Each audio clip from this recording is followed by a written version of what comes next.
आज ही ओला dock app download करें। ओला dock, doctor का अपॉइंटमेंट आसानी से। अस्सलाम वालेकुम। मेरा नाम डॉक्टर अजीत कुमार लोहाना है और मैं आंत मैदे और जिगर का माहिर हूँ।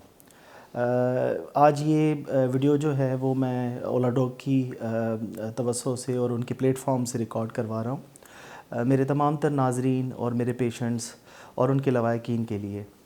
आज मैं जो टॉपिक आपसे डिस्कस करूँगा वो बेसिकली एंडोस्कोपी और एंडोस्कोपी से जुड़े हुए सवालात होंगे। बहुत सारे मरीज़ मेरे पास क्लिनिक में तशरीफ़ लाते हैं और उनको तरह तरह के एंडोस्कोपी से जुड़े हुए जो है वो सवालात होते हैं जहन में। तो ये एक वीडियो जिसमें मैं तकरीबन 5 से 7 मिनट में कोशिश करूँगा कि वो तमाम तर जो सवालात हैं वो मैं एड्रेस करूँ। तो सबसे पहले शुरू करते हैं कि एंडोस्कोपी क्या है। एंडोस्कोपी एक आले के ज़रिए बेसिकली मुआयना होता है जो मैदे का, खुराक की नाली का, छोटी आंत का और बड़ी आंत का किया जाता है। आमतर ये मुआयना एक गैस्ट्रोंटोलॉजिस्ट जो मैदे और आंत के जो माहिरीन हैं वो करते हैं। इसमें प्रॉपर्ली एक डेडिकेशन ट्रेनिंग होती है। मेरी ट्रेनिंग आगा खान हॉस्पिटल से है और मैं एक गैस्ट्रोंटोलॉजिस्ट हूँ जो ट्रेंड हूँ और फिर क्वालिफ़िकेशन है हमारी fellow of college of physician and surgeons की। अच्छा, एंडोस्कोपी का मयार अक्रॉस द पाकिस्तान, क्योंकि हम पाकिस्तान में रह रहे हैं तो हम पाकिस्तान के बारे में आज बात करेंगे। तो पाकिस्तान में एंडोस्कोपी का मयार हर जगह पर डिफरेंट है। अगर बतौर मैं सीनियर गैस्ट्रोंटोलॉजिस्ट देखूं तो जो एंडोस्कोपी की जो क्वालिटी है वो across the system and across the hospital different है। कहीं पर आपको एंडोस्कोपी बहुत ही अच्छी क्वालिटी और एक गुड रिपोर्ट के साथ मुयस्सर हो जाती है। बाज़ जगह पर जो क्वालिटी ऑफ एंडोस्कोपी है वो स्टैंडर्डाइज नहीं होती। अच्छा, एंडोस्कोपी में 2 मुआयने होते हैं। एक गैस्ट्रोस्कोपी, उसका माना होता है मैदे का मुआयना, और एक होती है कोलोनोस्कोपी, मतलब बड़ी आंत का मुआयना। अच्छा, गैस्ट्रोस्कोपी जो है वो ज़ाहिर सी बात है मुंह के ज़रिए स्कोप एक ट्यूब होता है जिसके एक एंड पर कैमरा लगी होती है और वो पास किया जाता है और फिर पूरी खुराक की नाली, मैदे और छोटी आंत का मुआयना किया जाता है। कोलोनोस्कोपी जो बड़ी आंत का मुआयना है उसमें जो स्कोप है, जो आला है जिसके एंड पर एक कैमरा लगी होती है, वो बड़े पेशाब के ज़रिए पास करती है और फिर पूरी बड़ी आंत को देखा जाता है। दोनों मुआयने समझें कि 5 से 10 मिनट का काम होता है और जिसमें मरीज़ को कोई तकलीफ़ नहीं होती। मरीज़ को हम दवाई देते हैं कैनुला के ज़रिए और वो कुछ वक्त तक एक डीप स्लीप में चला जाता है। जब तक उनको होश आता है तब तक मुआयने हो चुके होते हैं। अच्छा, एंडोस्कोपी की क्योंकि गैस्ट्रोस्कोपी मैं माहिर हूँ इस चीज़ का, तो मैं बताता चलूँ कि गैस्ट्रोस्कोपी में जो स्टैंडर्डाइजेशन है वो ये होती है कि आप हाई डेफिनेशन स्कोप्स का इस्तेमाल करें जो फुली स्टरलाइज्ड होने चाहिए, मतलब आला जो है वो हाइजीनिक हो और जो साफ़ सुथरा हो, जिसमें कोई भी कंटामिनेशन जैसे हेपेटाइटिस बी, सी, HIV, TB और इस तरीके की तमाम तर इन्फेक्शन से वो पाक हो। क्योंकि ज़ाहिर सी बात है ये एक आला एक मरीज़ से निकल कर फिर दूसरे मरीज़ में जाता है तो उस दौरान उसको स्टरलाइजेशन करनी पड़ती है।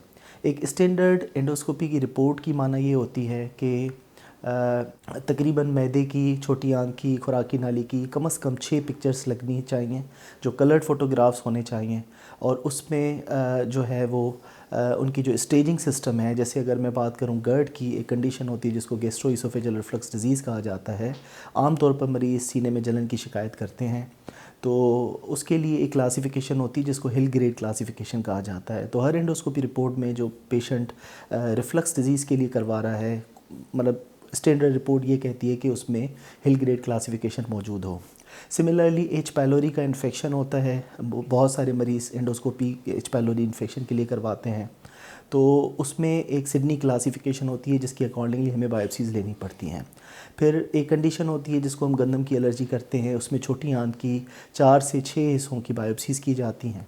तो मुख्तसरन आपको बताने का ये मकसद है कि एक स्टैंडर्ड रिपोर्ट क्या होती है, वो कैसे देखी जाती है, उसके लिए ये कुछ सवालात होते हैं जो हम एंडोस्कोपी रिपोर्ट में देखते हैं और हम बताते हैं।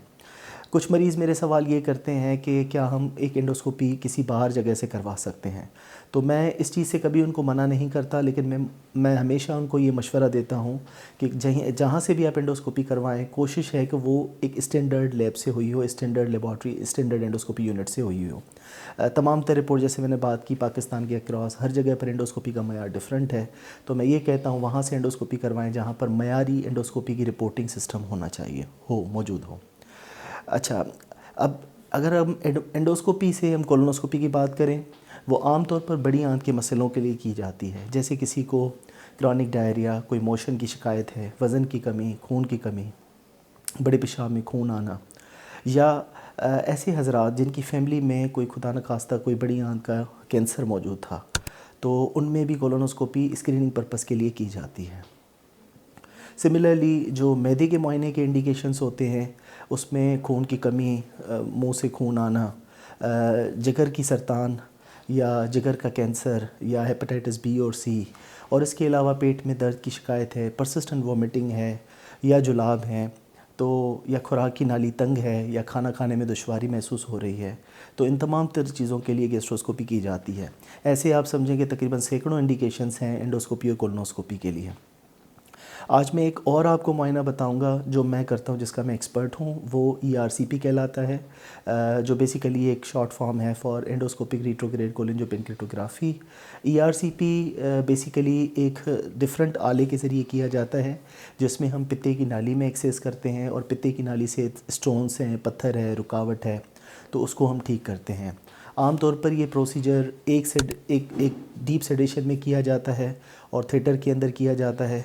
अल्हम्दुलिल्लाह मैं कराची शहर में अपनी क्लिनिक पर और with the help of all the stakeholders like ओला डॉक मैं ये सर्विसेज सर अंजाम दे रहा हूँ, और जिसमें बहुत सारी हम ERCP से और ERCP से एडवांस लेवल के प्रोसीजर भी हम सर अंजाम दे रहे हैं। अब मैं थोड़ा आपको मुख्तसर बताऊँगा कि एडवांसमेंट इन एंडोस्कोपीज़ क्या हैं। पहले ज़माना था जब सिर्फ़ और सिर्फ एक एंडोस्कोपी की जाती फॉर डायग्नोस्टिक पर्पसेस, मतलब सिर्फ़ और सिर्फ देख कर आना होता था। अब एंडोस्कोपी का मयार थेरेपेटिक रेंजेस में चला गया है। इसका मतलब कि सिर्फ एंडोस्कोपी आप किसी चीज़ को डायग्नोस करने के लिए नहीं कर रहे, लेकिन साथ साथ उसका इलाज करने के लिए भी कर रहे हैं। मैं आपको एग्जाम्पल देकर समझाता हूँ। जैसे खुराक की नाली के कैंसर्स के पेशेंट्स होते हैं जिनमें खाने निगलने में उनको दुश्वारी महसूस होती है, हम एंडोस्कोपी से जाकर वहाँ पर एक पाइप लगा देते हैं जिससे खुराक की नाली खुल जाती है और उनका वक्ती तौर पर यह मसला खाने का हल हो जाता है। कैंसर के पेशेंट्स हैं जो आमतौर पर मुंह के कैंसर्स हैं या जो खुराक की नाली के कैंसर्स हैं, और वो पेशेंट्स हैं जिनमें कोई प्रीवियसली कोई सर्जरी हो चुकी है। अब वो मरीज़ ऐसे हैं जो खाना मुंह से नहीं ले पाते, उनको नलकी के ज़रिए खाना देना पड़ता है, तो उसके बजाय हम एक प्रोसीजर करते हैं जिसको परक्यूटेनियस एंडोस्कोपिक गैस्ट्रोस्टोमी या पेग ट्यूब कहते हैं। उससे हम पेट के बिल्कुल बीचों बीच एक ट्यूब पास कर लेते हैं एंडोस्कोपी की मदद से, और उसके दौरान उसके बाद फिर मरीज़ अपनी खुराक जो है वो उस पेग ट्यूब के ज़रिए ले सकता है। कोई पेशेंट है जिसको पहले कैंसर का इलाज मिल चुका है, शुआएं मिल चुकी हैं और अब उनकी खुराक की नाली तंग है, तो एंडोस्कोपी के ज़रिए जाकर हम उसको खोल सकते हैं। एक और एडवांस लेवल का प्रोसीजर जो आजकल मैं अपनी क्लिनिक डॉक्टर ए के लोहाना क्लिनिक एंडोस्कोपी सर्विस पर कर रहा हूँ, वो एंडोस्कोपिक फंडोप्लिकेशंस है।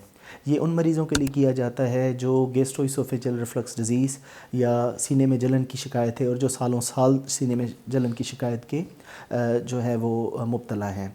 तो उसमें एंडोस्कोपी के ज़रिए जो खुराक की नाली और मैदे के बीच में जो जोड़ होता है उसको एक स्टिच लगाकर, उसको एक गांठ लगाकर उसको नैरो डाउन किया जाता है। तो ये एक मुआयना जो एक रिसेंट डेवलपमेंट है, मैं समझता हूँ पूरे पाकिस्तान में, वो यहाँ पर हो रहा है। वेट रिडक्शन एंडोस्कोपिक प्रोसीजर्स होते हैं जिसमें अगर कोई मोटापा है जिसका for example body mass index 35 और उसके अबव है, और जिनको सांस लेने में दुश्वारी है, शुगर है, मेटाबॉलिक डिजीज़ हैं, उसमें एंडोस्कोपी की जाती है और एक बलून मैदे में छोड़ा जाता है, और जिसके रिजल्ट्स दुनिया भर में और यहाँ पर पाकिस्तान में तकरीबन 15% वेट रिडक्शन है इन द नेक्स्ट 6 मंथ्स। तो उससे कोई ऐसा मरीज़ है जो अपना वज़न डाइट से, एक्सरसाइज से कम नहीं कर पा रहा, तो एंडोस्कोपी प्रोसीजर्स के ज़रिए वो वज़न अपना कम कर सकता है। कोलोनोस्कोपी में भी इसी तरीके से एडवांसमेंट आना शुरू हो गई हैं। जो एक हम कहते हैं स्मॉल बाउल, जिस छोटी आंत होती है, आमतौर पर मैदे के बाद छोटी आंत शुरू होती है जो तकरीबन 20 फीट लंबी होती है, उसके बाद फिर बड़ी आंत शुरू होती है जो तकरीबन 6 फीट लंबी होती है, मतलब 2 मीटर लंबी होती है। छोटी आंत का वो एरिया जो बहुत सारे ऐसे मरीज़ जिनको एब्डोमिनल पेन है और जिसकी सीटी स्कैन में कोई ऐसी डायग्नोसिस डेवलप नहीं हो पा रही, वो एक ऐसा चंक ऑफ पेशेंट है जो बहुत ही दुश्वारी का शिकार होता है और बहुत सारे डॉक्टर्स के पास मशवरा करता रहता है, लेकिन उनका कोई हल हसूल नहीं होता। ऐसे मरीज़ों में एक आला होता है जिसको एंटेरोस्कोप कहा जाता है। वो जो आम कन्वेंशनल जो एंडोस्कोप होता है उससे लंबाई उसकी ज़्यादा होती है, तकरीबन 2300 सेंटीमीटर्स, मतलब 2.3 मीटर्स का वो स्कोप होता है, और उसके ज़रिए हम छोटी आंत तक भी मुंह के ज़रिए जा सकते हैं। इसी तरीके में एक एडवांसमेंट और है जिसको स्पायरल एंटेरोस्कोप कहा जाता है। उसके ज़रिए हम छोटी आंत के बहुत तह तक अंदरूनी तौर पर मुआयने कर सकते हैं। तो ये सारे मुआयने और इससे भी इंशाल्लाह, और कुछ ऑर्गन प्रिजर्विंग एंडोस्कोपिक सर्जरीज होती हैं जिसमें एक बड़ा ट्यूमर है बड़ी आंत का, और वो अगर ऑपरेशन नहीं करवा रहा, या ज़ाहिर सी बात है पेशेंट के कोमॉर्बिड्स ज़्यादा हैं, शुगर है, ब्लड प्रेशर है, या दिल के कोई मसले हैं जिसकी वजह से वो एक एनेस्थीसिया बर्दाश्त नहीं कर सकता, तो ऐसे मरीज़ों में बड़ी आंत के ट्यूमर एंडोस्कोपी के ज़रिए निकाले जाते हैं, जिसको एंडोस्कोपिक सबम्यूकोजल डायसेक्शन और ESD कहा जाता है। तो ये सारी डिस्क्रिप्शन है एंडोस्कोपिक सर्विसेज की जो पाकिस्तान भर में हो रहे हैं। अनफॉर्चुनेटली अभी तक जो एंडोस्कोपी का मयार है वो इतना बढ़ा हुआ नहीं है, और standardisation of the endoscopic report अभी भी बहुत कम है। लेकिन मैं उम्मीद करता हूँ जो भी मेरी ऑडियंस है और जो मेरे कलीग्स हैं, जो डॉक्टर्स हैं, जो गैस्ट्रोएंटरोलॉजिस्ट हैं, ताकि इस चीज़ में सुधार लाएँ और आगे चलकर एक नेक्स्ट लेवल की जो है वो हमें कटिंग एज टेक्नोलॉजी एंडोस्कोपी के ज़रिए मरीज़ों तक पहुँचाएँ।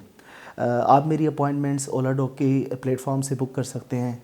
अदरवाइज़ मेरी clinic doctor AK Lohana clinic endoscopy service Clifton block 8 में खलीक जमा रोड पर बिल्कुल दिल्ली कॉलोनी की आउटसाइड एरिया में वो पज़ीर है, और आप वॉक इन भी आ सकते हैं और अपना अपॉइंटमेंट्स बुक करवा सकते हैं।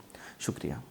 पाकिस्तान के टॉप डॉक्टर्स के साथ अपॉइंटमेंट बुक करें, वो भी पेशेंट फीडबैक देखते हुए। आज ही ओला डॉक ऐप डाउनलोड करें। ओला डॉक, डॉक्टर का अपॉइंटमेंट आसानी से।